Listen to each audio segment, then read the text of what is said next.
Welcome back to Road to Fire. We're a family of four documenting our journey to fire, financial independence, retire early. Let's chat about 5 financial goals by 35. I will share details on each goal, how we're tracking towards them, and how long it took us to meet them, with all real numbers like always, so please hang with me. So I turned 35 years old in less than 2 months. So what do we consider 35? According to Google, 35 is the start of early middle age. I'm not sure how I feel about that. But I was one of those people in college who kept saying, I will be a millionaire by 30, I will own 10 properties by 35, and I'll be a multimillionaire by 40. I was ambitious, still am, but none of these things happened. We aren't millionaires, we don't own 10 properties, and I hope but don't know if we'll be multimillionaires by 40. But as I get older, wiser, and more realistic with our goals, I still want to have benchmarks to hit along the way. So I did some research and reviewed what common financial advisors, financial gurus, and what financial platforms say about turning 35. Where should you be realistically in your financial journey, and what key milestones should you be reaching? Now, I know everyone's life is different. Everyone's circumstances, background, income, and so forth will impact where they are today. And I'm not going to lie, I had a lot of grace, privilege, and a bit of luck that got me and us to where we are today. But it's always good to step back and make sure you're tracking on time to your goals. I'm sure we've all done some form of SMART goals for performance reviews at work. Think of these 5 financial goals as your financial performance goals you should hit by 35. But by no means does this determine your future success. These goals are simply guidelines. So goal number 1, and probably the most important goal, is to pay off bad debt. This was a common goal across all articles I read and research. Getting rid of debt by 35 is key for long-term financial growth. Now, how do we define bad debt? Any debt that does not provide a return on investment to us is considered bad debt. So here are examples we faced. We had car loans, 2 to be specific. We definitely did not recoup our investment on either of the cars. There are credit card debt and student loans. Now, student loans can provide a long-term investment, but we considered this bad debt and we wanted to wipe it out fast. And then there were store credit cards like Macy's or Express cards that we racked up in our early 20s. Today, we've tackled all of these bad debts by focusing on higher interest rate loans first, then moving along from there. Right now, we are 100% consumer debt free, so we have accomplished this first goal. Goal number 2, and probably where most of my friends and family struggle with, is knowing your numbers. You have to know your numbers by 35 years old. So what numbers are most important? First, your income, and not only your gross, but your net income. What is your actual take-home income? And I'm always surprised to hear how many people do not truly know their take-home pay. Now, another key number to know is your credit score. Today, mine is 820, and I've never had trouble with maintaining this number as I have a very low tolerance for debt. Your credit score will impact your interest rates when borrowing for larger assets. Next, know your DTI, or your debt-to-income ratio. This looks at your monthly debt and divide it by your monthly gross income. That's why it's important to know your total income, both in gross and net terms. This number is one way lenders measure your ability to manage the monthly payments to repay the money you plan to borrow. And last but not least, know your net worth. We unfortunately started tracking our net worth later in life, and I know if we had started earlier, we'd be much farther along on our FIRE journey. So our status is completed. These are key numbers we definitely know. Okay, number 3, build a solid emergency fund. In our 20s, $1,000 as an initial emergency fund made sense as our overall bills were much lower. In our late 20s, 3 months worked. But as we got older and our family expanded, our expenses increased, so a solid emergency fund was needed. Now, everyone's definition of solid will definitely differ. 3 months might make sense for you, or 9 months might make sense for someone else. But right now, we have 6 months at $50,000 and are working to double this to 12 months or $100,000 in the next 4 years. But according to data compiled by LendingTree, 49% of Americans can't afford a $1,000 emergency, with many relying on credit cards for unexpected expenses.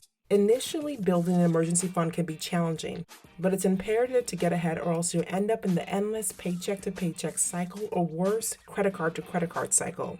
As our family expanded, we knew this was a key goal we wanted to hit. So, current status completed, and we're working to grow our emergency fund even more to make sure we have a really large buffer. But not every goal needs to be hit by 35.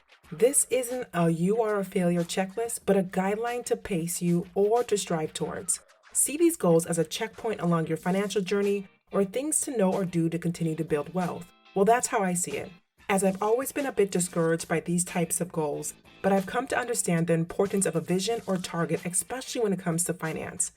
Because the more prescriptive I am about my goals or the more smart they are, the more likely I am to reach them. Now, I am meticulous about my goals and I'm sure it shows, but I've learned to give myself grace, literally, because there are many things out of my control that will impact or change our financial trajectory. So if you're not hitting these goals, don't be discouraged. If I read back in my diary or journal on some of my life or financial or relationship or even travel goals, I could definitely let it depress me, as many have not been hit, but that doesn't mean that they will never be hit. Because, like most things, it's just a matter of time. I know that if I stay consistent and diligent on my goals, then sooner rather than later I will accomplish them. It took us over 10 years to accomplish most of these goals, so trust the process. Okay, goal number 4, and a large one for us, is to invest at least 20% for retirement. Now, we've always invested in our 401k and all of the jobs that we've had. We've always done the baseline match, but we've never tracked our overall percentages until the last few years. In 2019, it was a huge catalyst year for us, and it was the year I found FIRE. Before then, we were not tracking our savings rate, so I wasn't for sure if we were even hitting this goal of 20%. But according to the US Facts Organization, nearly half of American households have no retirement savings. And as I get older and those around me enter into the retirement age, I'm beginning to see that this stat is coming to life. Seeing older family members having to work low-earning jobs just to make ends meet is difficult. Now, if 20% is hard to meet, start with 5%, then build from there. My company has a 1% increase year-over-year option that is automatic. You just check a box and they will increase your contributions 1% every year. Now, 20% sounds daunting, but cut it down into smaller goals over a few years and it'll become more tangible. Status completed for us. Our overall after-tax savings rate is about 29%, and our goal this year is to get that over 30% and 35% by the end of next year. So what is the average retirement account by age today? According to NerdWallet, here are the current numbers. For those under 35, looking at the median, which represents the middle and better representation of the total population, it's about $19,000. And the median for my age group, 35 to 44, is about $45,000. And for those who are 45 to 54, it's about $115,000. Now, I've always read this rule of thumb to shoot for in your 30s. Try to have about 1.5 times your salary in your retirement accounts. Easier said than done. Okay, for the age group of 55 to 65, the median retirement account balance is about $185,000, and for those 65 to 75, it's an even $200,000. So, our age group, we are tracking ahead for retirement accounts against the median and the average. But how are you tracking based on this data? Let me know down in the comments. Okay, the last but not least is to get fully insured. 52% of Americans said they don't have life insurance because it's too expensive, according to a study done by Forbes in 2023. Now, I made an entire video about life insurance and I'll link it here, but outside of life insurance, get fully insurance across all life stages is very important. When we were younger, we got the plans with the highest deductibles so our premiums would be low. We never really looked at the terms or the specific details. Over time, we would have saved if we were more diligent in getting fully and adequately insured. We have a solid health insurance plan with our employers, which is an HSA. We just reviewed our home insurance plans on both our properties and not only saved dollars, but increased our coverage. And I recently added disability insurance during our last open enrollment window. And I also switched our car insurance from State Farm to Progressive to bundle with our home insurance. So I've never really thought about the importance of insurance until I had kids, but I feel that we are now fully insured in all of the key areas. So status completed on this one. So we are exactly where we need to be. Now, even if we didn't accomplish all these goals, I still feel good about where we are financially, but I feel great that we did hit all these goals. Getting older used to be scary. We live in a world where aging is seen so negatively, but as I get older, things get clearer and better. But of course, I do miss the risk-free ways of college, but I'm excited to turn 35. I definitely would not have said this a few years ago, but I now know that aging is a privilege and I'm grateful.